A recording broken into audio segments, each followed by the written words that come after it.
Olá a todos, nesse momento irei apresentar o projeto 2 da disciplina de Sistema de Controle 1. O projeto foi realizado por mim, Glenn Kevin da Silva Nóbrega, e por Matheus dos Santos Ferreira. Agora temos o nosso circuito aqui proposto, né, no nosso projeto, e iremos encontrar a função de transferência do mesmo. Temos aqui a nossa tabela, né, representando os elementos, né, compostos que compõem o nosso sistema. Com isso, iremos realizar a simplificação do nosso sistema, né? Transformando esse sistema em uma única malha, para assim encontrarmos a nossa corrente de entrada do nosso sistema.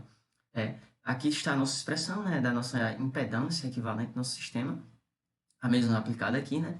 Agora temos o sistema com uma única malha e assim encontramos a corrente do nosso sistema, que a mesma será a tensão sobre essa associação desses elementos aqui exemplificado.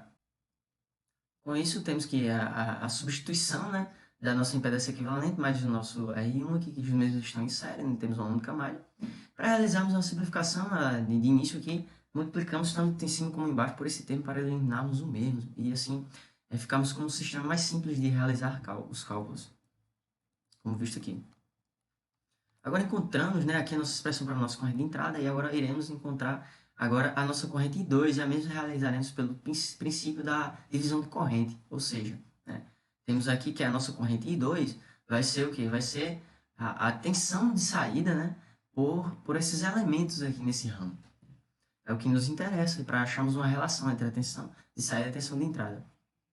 Com isso, temos aqui a nossa corrente I2, né, substituindo aqui a nossa expressão da nossa corrente I1, né, ou seja, nosso divisor de corrente é o seguinte, é a nossa corrente de entrada, vezes o que nós não queremos, que é esse ramo, sobre o que nós queremos, que é esse aqui, esse ramo aqui, e mais o que nós não queremos, né? Então, temos essa expressão aqui.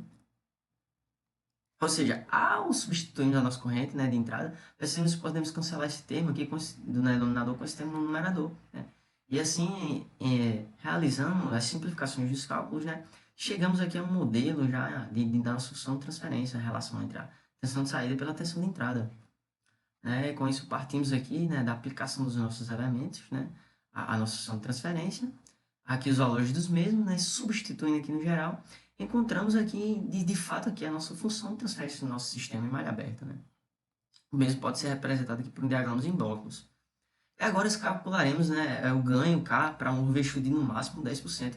Em nosso sistema que é realimentado aqui, né, aplicaremos o nosso ganho K e assim atenderemos esse princípio aqui, que temos um overshoot de no máximo 10%. Para isso, temos aqui a nossa função de transferência, né, atribuída a mesma assim, do nosso sistema em malha fechada, um ganho K, né, e iremos realizar os cálculos substituindo, né, esses valores que nós temos, o GDS, realizando as devidas simplificações, né, temos aqui a nossa função de transferência modelo, já com ganho K aplicado. Mesmo poderemos extrair a nossa função, nossa frequência natural, né, que é a raiz de 2,82K mais 2,82, né? E com isso também achamos também, mediante a expressão da extração do termo do QC aqui, né, essa expressão extraída da nossa equação, substituindo o ômega n aqui, achamos uma expressão para o nosso QC, né, o qual jogaremos na nossa função aqui, na nossa equação para acharmos o overshoot, né, no máximo 10%, e a expressão, a equação para encontrar é essa. Então, temos que igualar essa equação aqui a 0,1, né, que é o overshoot, para obtermos o overshoot de 10%, e com isso substituiremos o nosso QC, né, na nossa equação, e com isso encontraremos um valor, né, mediante todas as simplificações, cálculos realizados para o nosso K, que é de 21,36, substituindo esse K na nossa função, né, com o ganho, que é o K será o ganho agora atribuída, né, temos aqui essa função de transferência resultante, a mesma qual damos uma simplificação, e com isso podemos obter graficamente, né, no software MATLAB, aqui está o nosso gráfico, né? Temos aqui um sistema subamortecido, com sinal subamortecido, né? O mesmo com um overshoot de no máximo 10%, né? Aqui com uma amplitude e um sinal de entrada degrau de 1,8 aplicado, temos aqui uma amplitude de pico aqui de 1,72, e a mesma se estabiliza em seu regime permanente, né? Em 1,72, e aqui você percebe que a mesma ela consegue rastrear a saída do nosso sistema, né?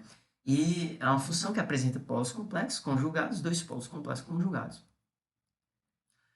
Mediante aquela função de transferência encontrada aqui, iremos calcular a nossa função, iremos extrair a nossa frequência natural, que é a mesma dá-se por 7,2 radianes por segundo, e o nosso QC, né, de fato extraído aqui, que vai resultar em 0,591. Temos agora, pela nossa equação, calcularemos o nosso tempo de pico, né, mediante a aplicação desses termos aqui, que o mesmo será de 0,541S, né, e o nosso componente QC aqui é pelo valor, caracterizando o nosso sistema, confirmando o nosso sistema como subaamortecido. Né. Temos o nosso overshoot de 10%, como foi estabelecido, né, e o tempo de assentamento, né, como parâmetro de 2%, né, realizando aqui por essa equação, né, aplicando os valores, temos que o nosso tempo de assentamento de 2% de 0,94 segundos. Né.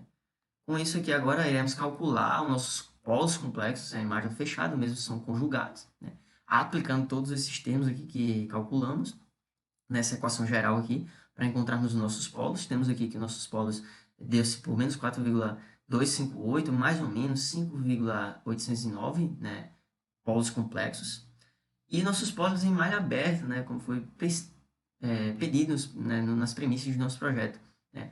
Por essa fórmula aqui aplicada também, e aplicando os valores, encontramos que temos dois polos, né, como é um sistema de segundo grau, de menos 2,701 e o outro polo localizado em menos 0,859. Contudo, tendo aqui graficamente, né, os nossos polos, né, nossos polos em malha aberta, como já exemplificado, o sistema é estável, né, porém em malha aberta será superamortecido, os polos localizados no semiplano esquerdo. Para o nosso sistema em malha fechada, temos dois polos complexos conjugados, né, apresentando aqui um overshoot de 10%, aqui não temos um overshoot, e aqui apresentando um overshoot de 10%, um sistema subamortecido com os polos complexos localizado no semiplano esquerdo do nosso plano. Valores de K que determinam a estabilidade do sistema. Temos aqui o nosso sistema em malha fechada e com isso agora iremos encontrar nossa função de transferência. A mesma aqui denominada por KdS, né? Como já demonstrado, né, para encontrar a função de transferência desse sistema, temos aqui que a nossa função de transferência em malha fechada será GdS sobre 1 mais GdS.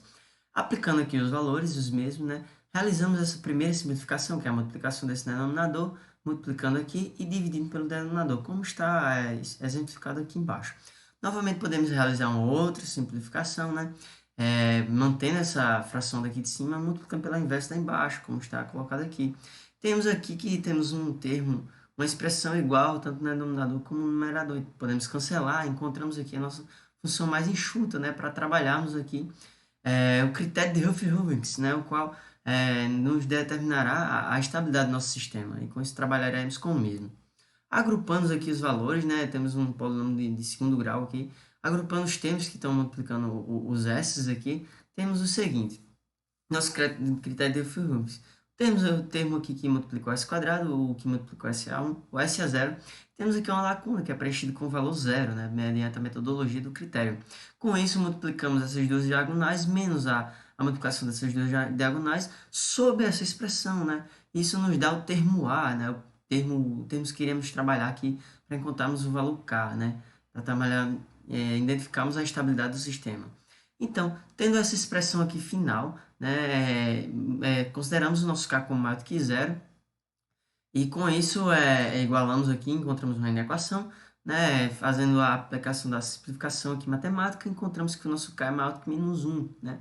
Ou seja, mediante a expressão, encontramos um K maior do que menos 1, e aqui pelos nossos gráficos extraídos no software MATLAB, né, na aplicação dos códigos, temos aqui que um K maior do que menos 1 é um sistema estável. Né? Então, adotando aqui um K igual a 2, temos que os polos, né, se encontrarão no semiplano esquerdo, né, os polos que determinam a estabilidade do sistema. Então, temos aqui a comprovação que o sistema de fato é estável.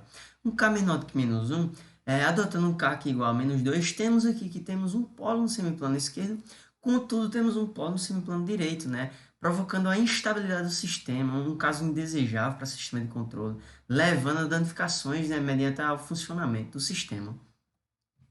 K igual a menos 1, né, temos que o sistema é marginalmente estável, ou seja, temos um polo aqui no semiplano esquerdo e um polo na origem, né, no eixo imaginário, ali na origem do sistema, do plano, deixando o nosso sistema marginalmente estável e não estável. Né?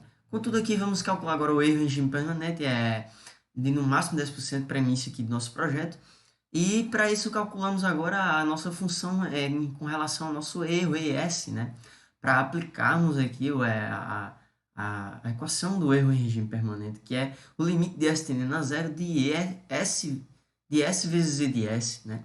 Com isso, para termos um erro finito aqui e não infinito, temos que aplicar uma entrada do tipo degrau, pois temos um sistema do tipo zero, né? E para o mesmo aplicamos uma entrada degrau, temos o cancelamento desses dois S, né? Ficamos com 1 sobre 1 mais G de S, aplicando o limite aqui, chegamos nessa expressão, igualamos a nosso 0,1, que foi dado, que é no máximo 10%, encontramos o nosso valor de K igual a 9, aqui, concluindo essa primícia, né, para termos um erro em regime permanente, nosso K será 9. Temos aqui, para mais 10%, menos 10%, nossos gráficos aqui, a estrase matemática. O sistema aqui é subamortecido e com os 10%, né, mediante o K. E K igual a 9, como o original. Então, calcularemos agora a nossa constante de erro estático em regime permanente. Degrau unitário, né? A entrada do degrau unitário, como foi nos dado, na amplitude que foi nos dado, que é de 1,8. Temos aqui que a nossa expressão mediante a simplificação já realizada, né? O nosso ganho, Kp aqui, temos apenas o limite aplicado ao mesmo. Limite de S tendendo a 0 de G de S, né? Já que com o nosso K já aplicado ao sistema, né? Temos que novamente encontramos aqui a média da aplicação do limite, um K igual a 9, um Kp igual a 9, né? Com isso, temos 1 mais 9, 1,8 dividido por 10 aqui no caso. Temos um erro em regime permanente de 0,18. Já para a aplicação de uma rampa unitária, como temos um sistema do tipo zero, né? Ao aplicarmos uma rampa degrau unitária de 1 sobre S ao quadrado, aqui já realizando a simplificação, né? Temos o limite apenas do nosso KV aqui, nosso ganho, que o mesmo é limite de S tendendo a zero de S, né? Porque agora temos uma multiplicação vezes o G de S.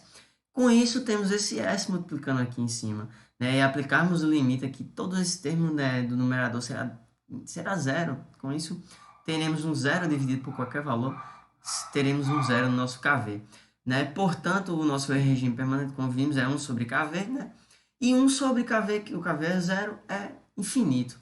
Portanto, temos o nosso regime permanente tendendo para infinito, como esperado mediante a tabela, né, do sistema do tipo zero.